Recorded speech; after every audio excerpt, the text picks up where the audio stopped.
देहरादून से खबर है, ट्रॉली मुक्त यात्रा की कार्य योजना पर काम शुरू हो चुका है। 2-3 साल में सभी ट्रॉली को खत्म किया जाएगा और सभी ट्रॉली की जगह बनाए जाएंगे पैदल पुल। 30 ट्रॉलियों को पुल में परिवर्तित किया जाएगा। बारिश में लोग ट्रॉली में सवार होकर नदी को पार करते हैं, तो ये बड़ी जानकारी दे रहे हैं। उत्तराखंड में पहली बार हो गया है असुरक्षित ट्रॉलियों से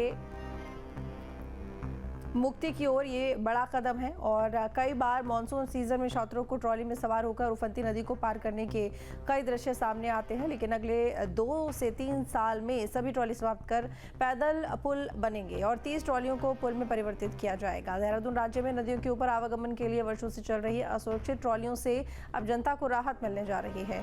अजीत राठी हमारे साथ में जुड़े हुए हैं लाइव ज्यादा जानकारी के साथ में। अजीत, ये बड़ा कदम है प्रदेश सरकार का। अगर ट्रॉली मुक्त हो जाती है ये तमाम नदियाँ जिन पर जो तमाम लोग हैं, बच्चे हैं, ट्रॉलियों के जरिए जब नदी पार करते हैं, खासकर जब मानसून होता है तो काफी असुरक्षित होता है।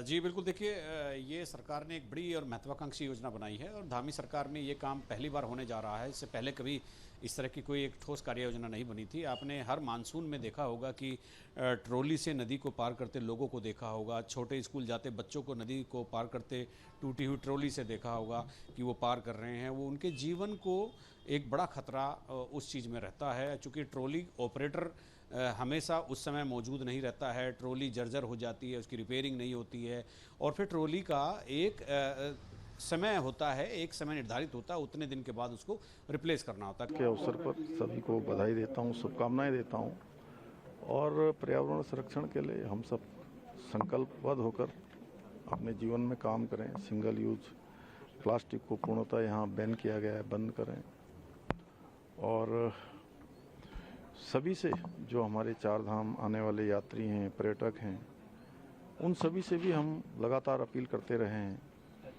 कि वो अपनी यात्रा नियमों के साथ करें। हमारे पूर्वजों ने धार्मिक कामों के लिए कुछ नियम बनाए हुए हैं और प्रकृति के साथ भी हमें उन नियमों का पालन करना है, अपने साथ भी करना है। सर, आप लोग रोपवे पे भी काम कर रहे हैं, करीब 50 के आसपास रोपवे आप लोग देख रहे हैं। जिस तरह से सड़क और टनल में एक बड़ा पॉल्यूशन होता है हमको, तो उस दिशा में रोपवे कितना फिजिबल है सर, कितना कारगर आप मानते हैं? नहीं, रोपवे देखिए हमारे लिए आसान भी हैं और सभी प्रकार से लोगों की यात्राएं भी आसान होंगी। हमारे राज्य के अंदर पर्यटन भी बढ़ेगा। देहरादून में पूर्व बीजेपी मंडल अध्यक्ष रोहित नेगी की हत्या के मामले में मृतक के परिजनों और विधायक ने एसएसपी से मुलाकात की है और दोषियों को जल्द से जल्द पकड़कर सख्त कार्रवाई की मांग की है। साथ ही कॉलेज और हॉस्टल में सत्यापन अभियान चलाए जाने की मांग की है। सहसपुर विधायक सहदेव सिंह पुंडीर ने क्षेत्र में बढ़ रही आपराधिक घटनाओं पर चिंता व्यक्त की है। वहीं एसएसपी ने पीड़ित परिवार की मांग पूरी करने का आश्वासन दिया है। बता दें कि बाइक सवार बदमाशों ने पूर्व बीजेपी मंडल अध्यक्ष की गोली मारकर हत्या कर दी थी। तो ये बहुत ही बड़ी घटना है। हम सब लोग स्तब्ध में, हमें सब लोगों को दुख है। एक होनहार हमारा युवा साथी जो सामाजिक कार्यकर्ता था, जो समाज के बीच में रहकर काम करता था, उसकी जो है निर्मम हत्या कर दी गई है। पूरे क्षेत्र में आक्रोश व्याप्त है और अभी हम लोग कप्तान साहब से भी मिले हैं। कल मेरी जिलाधिकारी महोदय से भी वार्ता हुई, माननीय मुख्यमंत्री से भी मेरी टेलीफोन पर वार्ता हुई और मैंने भी कप्तान साहब को कहा कि इस प्रकार की गुंडागर्दी क्षेत्र में बर्दाश्त नहीं की जाएगी।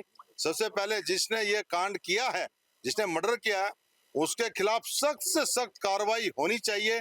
उत्तराखंड में मानसून आने वाला है। हर साल जल भराव और कटाव की समस्या देखने को मिलती है। बारिश के समय सड़कों पर मलबा और पत्थर गिरकर आ जाते हैं, जिससे लोगों की जान का खतरा बना रहता है। विकासनगर विधायक मुन्ना सिंह चौहान ने आपदा से संबंधित विभागों के अधिकारियों के साथ बैठक की है और उसमें बारिश के समय व्यवस्थाओं को दुरुस्त करने के निर्देश दिए। साथ ही अधिकारियों को आपदा से निपटने के लिए पूरी तरह तैयार रहने के निर्देश भी दिए हैं। जो जलभराव के कारण बन जिसमें जलभराव के समाधान के लिए आवश्यकता होती है, जहाँ पे भूमि कटाव इत्यादि के बारे में होती है, कोई पेड़ गिरने वाला है जो खतरनाक हो सकते हैं, उसको पेड़ को हटाने की ज़रूरत होती है, कहीं बिजली का पोल इत्यादि कहीं पर कोई सुरक्षा की दृष्टि से खतरनाक होता है, तो इस प्रकार की तमाम सारी चीज़ें, कहीं नाले हैं उसको चौक होते हैं, उसको ड्रेजिंग करने की ज़रूरत होती है, क्लॉग्ड होते हैं उसको खोलने की ज़रूरत होती है। तो इस प्रकार से और फिर क्या होता है कि अलग अलग विभागों के अलग अलग इंफ्रास्ट्रक्चर होता है, तो कई बार उसमें इंटर डिपार्टमेंट कोऑर्डिनेशन की कमी की वजह से वो टाल दिया जाता है। दूसरा विभाग कह देता है तो फलाने विभाग है। तो आपने देखा होगा कि मेरा सबसे ज़्यादा फोकस इस बात के ऊपर रहता है कि सरकार या एडमिनिस्ट्रेशन एज ए होल एक यूनिट की तरीके से काम करें।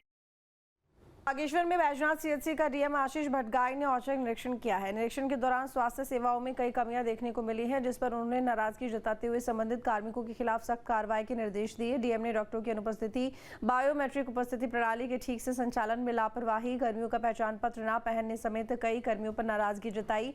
डीएम ने कहा, स्वास्थ्य सेवाओं में लापरवाही किसी भी स्थिति में बर्दाश्त नहीं की जाएगी। कोविड को लेकर धामी सरकार की एडवाइजरी, निगरानी तंत्र संसाधन सक्रिय रखने के निर्देश। राज्य में स्थिति पूरी तरह से सामान्य, स्वास्थ्य सचिव ने कहा। अस्पतालों में आवश्यक संसाधन रखने के निर्देश दिए गए हैं और डीएम, सीएमओ और मेडिकल कॉलेज प्रधानाचार्य को निर्देश दिए गए हैं। ऑक्सीजन बेड, दवाइयों की मात्रा पर्याप्त रखी जाए। पॉजिटिव सभी सैंपल को WGS के लिए भेजा जाए। स्टाफ की रिफ्रेशर ट्रेनिंग कराई जाए। स्वास्थ्य सचिव ने कहा, नागरिक भीड़ वाली जगहों पर जाने से बचें और हाथों को साबुन पानी से अच्छी तरह से धोएं। डॉक्टर की सलाह के बिना दवा ना लेने की सलाह भी दी गई है। तो ये बड़ी खबर आपको बता रहे हैं। बता दें कि कोविड को लेकर धामी सरकार की एडवाइजरी और निगरानी तंत्र संसाधन सक्रिय रखने के निर्देश। राज्य में स्थिति पूरी तरह सामान्य, स्वास्थ्य सचिव ने कहा, और अस्पतालों में आवश्यक संसाधन रखने के निर्देश दिए गए हैं।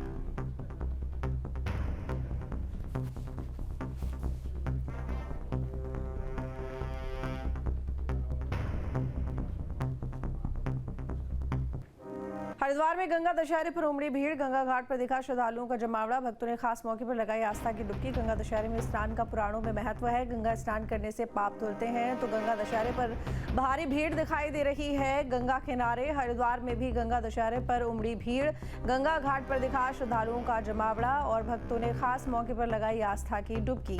गंगा दशहरे में स्नान का पुराणों में महत्व है। गंगा स्नान करने से पाप भी धुलते हैं, तो गंगा दशहरे में स्नान का पुराणों में महत्व।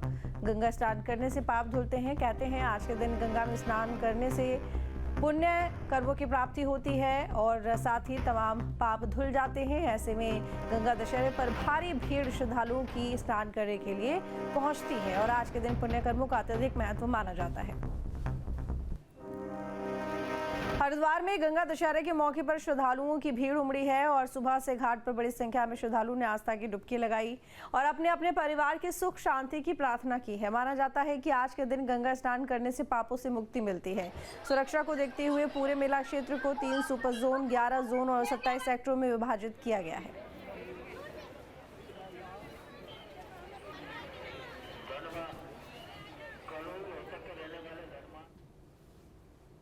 लक्सर से बड़ी खबर, जहां पर दशहरे पर स्नान के लिए उमड़े श्रद्धालु। लक्सर में लगा 2 किलोमीटर लंबा जाम, भीषण जाम से लोगों को भारी नुकसान।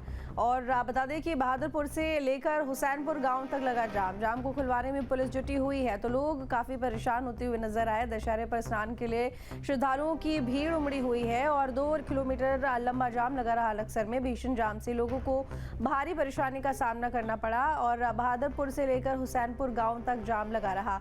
जाम को खुलवाने में पुलिस जुटी।